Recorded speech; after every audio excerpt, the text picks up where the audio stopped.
Hello, vanakkam. This is Kaleshiba. Welcome to Easy Learning Channel. Here I'm helping you to learn English. Thank you all for the 300 subscribers. So 300 subscribers வந்தது எனக்கு ரொம்ப ஹாப்பியாக இருக்குது.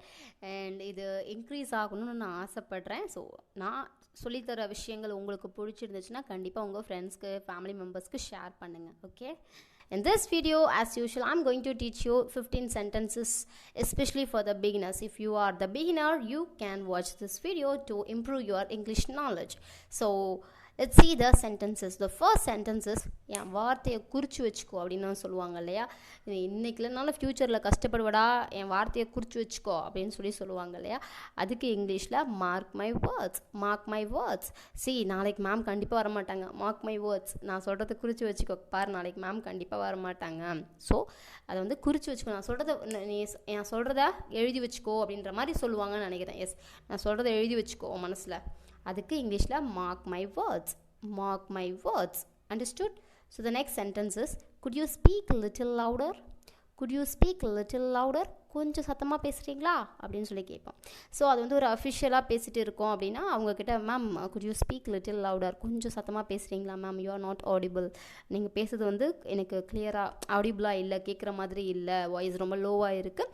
So could you speak little louder, you can ask like. Okay. அந்த next sentence is, don't walk barefoot, வெறும் காலில் நடக்காத அப்படின்றதுக்கு இங்கிலீஷில் don't walk barefoot. Don't walk barefoot, வெறும் காலில் நடக்காத, கம் இன்சைட், உள்ளவா. You are no longer as before, நீ முன்ன மாதிரிலாம் இல்லை அப்படின்னு நம்ம சொல்லுவோம் இல்லையா. சே, நீ உனக்கு என்னாச்சு, நீ ஏன் முன்ன மாதிரிலாம் இல்லை அப்படின்னு நம்ம சொல்லுவோம். அதுக்கு இங்கிலீஷில் you are no longer as before. So next sentence, you know what I got job or I got a job. So உனக்கு தெரியுமா எனக்கு ஜாபை கிடச்சிச்சு. You know what I won the prize, எனக்கு வந்து ஃபஸ்ட் ப்ரைஸ் கிடச்சிச்சு, like prize. Okay. You know what I'm gonna get married.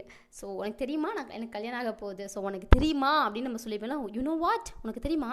You know what I'm going to buy a new mobile, நான் வந்து புது ஃபோன் வாங்க போகிறேன். உனக்கு தெரியுமா நான் புது ஃபோன் வாங்க போகிறேன் அப்படின்னு சொல்லுவோம் இல்லையா. ஸோ அந்த மாதிரி. Okay, you know what. And the next sentence is, I am not such a person, நான் ஒன்றும் அந்த மாதிரி ஆள் கிடையாது. Okay, I am not such a person. So நீ ஏன் இப்படி இருக்க, அவன் ஏன் அப்படி இருக்கா, அந்த மாதிரிலாம் சொல்லுவாங்க இல்லையா. அப்போ வந்து when you come to know that someone talks about you like this, so I'm not such a person, why she talks about me like this, நான் ஒன்றும் அந்த மாதிரிலாம் கிடையாது, அவன் என்னை பற்றி அப்படிலாம் பேசுகிறா.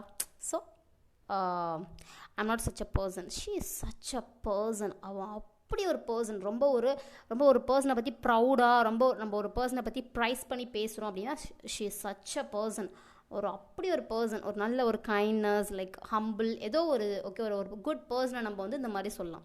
She is such a person, he is such a person அப்படின்னு சொல்லலாம். ஓகே. அண்ட் நான் ஒன்றும் அந்த மாதிரிலாம் கிடையாது அப்படின்னா, so I'm not such a person. Okay, don't talk about me like this. Okay. அந்த next sentence is, strain the tea அப்படின்னா டீயை வந்து வடிகட்டு. ஸோ டீயில் வந்து நம்ம அந்த டீ பவுடர் போடுவோம் இல்லையா, அப்போ நம்ம வடிகட்டுவோம் இல்லையா, அந்த வடிகட்டுறதுக்கு தான் இங்கிலீஷில் strain the tea. And the next sentence is, have we ever met before? நாம் எனக்காவது பார்த்துருக்கோமா. ஸோ நம்ம வந்து யாராவது ஒருத்தங்களை பார்த்தோம்னா அவங்கள வந்து நம்ம ஆல்ரெடி பார்த்த மாதிரி ஒரு ஃபீலிங் வரும் இல்லையா. ஸோ அந்த டைமில் அவங்கக்கிட்ட have we ever met before, நம்ம இதுக்கு மட்டும் எங்கேயாவது பார்த்துருக்கோமா, ஆல்ரெடி நம்ம சந்திச்சிருக்கோமா அப்படின்னு சொல்லி நம்ம கேட்போம். ஸோ அதுக்கு தான் இங்கிலீஷில் have we ever met before. Okay. show some pity, கொஞ்சமாவது கொஞ்சம் இறக்கம் காட்டுங்க அப்படின்னு சொல்லுவோம் இல்லையா. ஸோ அதுக்கு இங்கிலீஷில் show some pity. Okay. And next sentence, don't sit idle, வெட்டியாக உட்காந்துருக்காத, சும்மா வேலை வெட்டி இல்லாமல் உட்காந்துருக்காத, சோம்பேறித்தனமாக உட்காந்துருக்காத அப்படின்னு சொல்லுவோம் இல்லையா. So that is in English don't sit idle. Okay. I'm all idle, நான் சும்மா வேலை வெட்டி இல்லாமல் உட்காந்துருக்கேன், எனக்கு எந்த வேலையும், சும்மா இருக்கேன். what are you doing? I'm all idle, சும்மா உட்காந்துருக்கேன், சும்மா இருக்கேன் அப்படின்றதுக்கு இங்கிலீஷில் I'm idle or I'm all idle. Okay. And the next sentence is, don't stop me, என்னை தடுக்காத. ஓகே. இப்போ வந்து ஏதாவது கோவமாக போகிறீங்க, யாரையா திட்டணுன்னு போகிறீங்க அப்படின்னா, வெயிட் போகாது, ஏன் இப்படி பண்ணுற அப்படின்னு சொல்லி, டோன்ட் ஸ்டாப் மீ. ஓகே, என்னை தடுக்காத, ஓகே, என்னை நிறுத்தாதே. So don't stop me. Okay, இப்படி கூட யூஸ் பண்ணிக்கலாம். Don't stop her, let her do as she wish. Okay. So let me do what I wish. So நான் என்ன நினைக்கிறேனோ என்னை பண்ண விடுங்க. Let her do what she wishes. So அவள் என்ன பண்ணணும்னு நினைக்கிறாளோ அதை அவள் பண்ணட்டும். Don't stop me, don't stop her, don't stop him. Okay, don't stop him, அவனை தடுக்காத.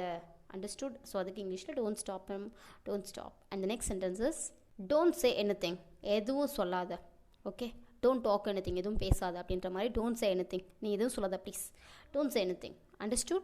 And the next sentence is don't quarrel with others, மற்றவங்க கூட சண்டை போடாத. So quarrel in the sense வாய் சண்டை. ஸோ மற்றவங்க கிட்ட வாய் சண்டை போடாத. So don't quarrel with others, don't quarrel with others. And she always quarrels with others, அவள் எப்போ பாரு மற்றவங்க கூட சண்டை போட்டுக்கிட்டே இருக்கா. ஸோ they are quarreling, அவங்க ரெண்டு பேர் சண்டை போட்டுகிட்டே இருக்காங்க. ஸோ வாய் சண்டை, எஸ்பெஷலி வாய்ஸ் and கையால் சண்டை போடுறது அதை fighting, and this is quarrel. And the next sentence is don't laugh at others, மற்றவங்களை பார்த்து சிரிக்காத. don't laugh at others. அதே சமயத்தில் என்னை பார்த்து சிரிக்காத அப்படின்னா don't laugh at me, என்னை பார்த்து சிரிக்காத. don't laugh at her, அவளை பார்த்து சிரிக்காத. don't laugh at him, அவனை பார்த்து சிரிக்காத. don't laugh at others. Okay, மற்றவங்கள பார்த்து சிரிக்காத அப்படின்னு சொல்லலாம். don't speak ill of others, மற்றவங்கள பற்றி தப்பாக பேசாத அப்படின்னு நம்ம சொல்லுவோம் இல்லையா. ஸோ அதுக்கு இங்கிலீஷில் don't speak ill of others. Okay, so இப்போ வந்து ஒருத்தங்க போய் தப்பாக பேசிகிட்டு இருக்காங்க அப்படின்னா don't speak ill of her, அவளை பற்றி தப்பாக பேசாத. don't speak ill அப்படின்னா உடம்பு சரியில்லைனா இல் சொல்லுவோம். ஸோ ஷீ இஸ் ஃபீலிங் இல் அப்படின்னா அவளுக்கு உடம்பு சரியில்லை அப்படின்றத அர்த்தம். as I'm feeling ill.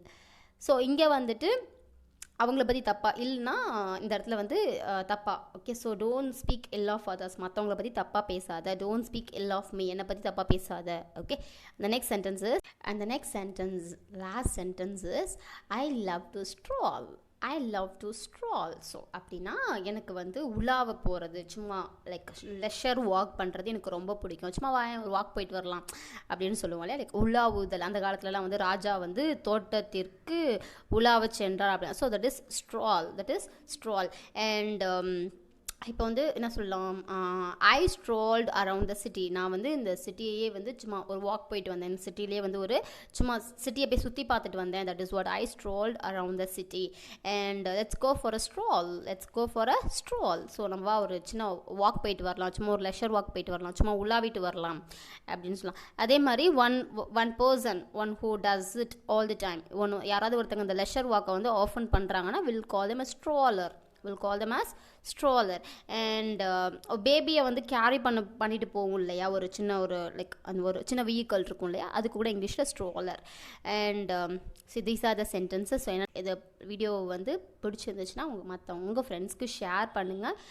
யாருக்கெல்லாம் இங்கிலீஷ் கற்றுக்கணுன்னு ஆசை இருக்கோ, சின்ன சின்ன சென்டென்சஸ் பேசினா போதும் அப்படின்னு நினைக்கிறவங்க இதை ப்ராக்டிஸ் பண்ணுங்கள். ப்ராக்டிஸ் பண்ணால் கண்டிப்பாக நீங்களே உங்களுடைய ஓன் சென்டென்சஸை மேக் பண்ணுவீங்க, உங்களுக்கு யாரோட ஹெல்ப்புமே தேவைப்படாது. Okay, so let's meet in the next video. Bye bye, and thank you for 300 subscribers. Bye bye.